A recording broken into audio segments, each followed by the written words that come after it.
south Africa में 26 ॾींहं बाबा साईं विया 26 ॾींहं उते 145 अंग्रेज मुसलमान कया बाबा साईं घणा 145 अंग्रेज मुसलमान कया जॾहिं बाबा साईं जन साउथ अफ्रीका खां मोटिया त जियो चैनल ते इहो सॼो इंटरव्यू मुंहिंजे रहबर कामिल खां वरितो सॼो डिटेल सां मुंहिंजे रहबर कामिल जो हलायूं त इहो असांजे सिंध जो बुज़ुर्ग हिकिड़ो साउथ अफ्रीका में हेतिरा काफ़िर मुसलमान करे आयो तो असां हिकिड़े बेनमाज़ीअ खे निमाज़ी नथा करे सघूं रे ॾाड़े खे ॾाढ़ी नथा रखूं जेके तव्हां में अहल इल्म वारा हूंदा उन्हनि खे इहा ख़बर हूंदी त अंग्रेज़ मुसलमान जो केॾो दुश्मन आहे हीअं हिकिड़ो अंग्रेज़ वञे पियो मुंहिंजा मुर्शिद सां 7-8 ॼणा माण्हू हुजनि हे हितां मस्जिद शरीफ़ हुजे उते साउथ अफ्रीका वरी हीअं हिकिड़ो घर हुजे साम्हूं मुंहिंजा मुर्शिद वरी उन इशराक पढ़ियो मस्जिद में वरी उन्हनि सां गॾिया वञनि पिया रोड सां किनारे सां वञनि पिया उन मुरीदनि सां कचहरी कंदा उन अंग्रेज़ जेॾी महिल जो हीअं वियो उनजी नज़र मुंहिंजे मुर्शिद ते पई अॻे वञी गाॾी बीहारे रिवर्स करे मोटी आयो लही आयो हीअं ॾिठई सभिनी ॾे ॾिसी ऐं उन्हनि खां पुछई मुंहिंजे रहबर ॾे इशारो करे हे केरु आहे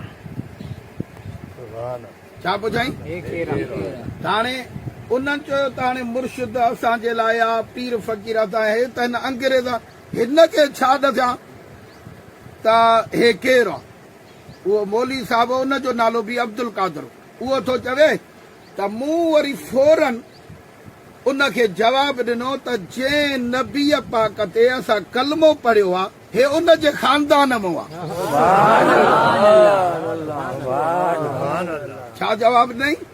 जंहिं नबीअ पाक ते असां कलमो पढ़ियो आहे हे रसूल जे बचे जो उन ख़ानदान मां मुंहिंजे नबी साईं जे ख़ानदान मां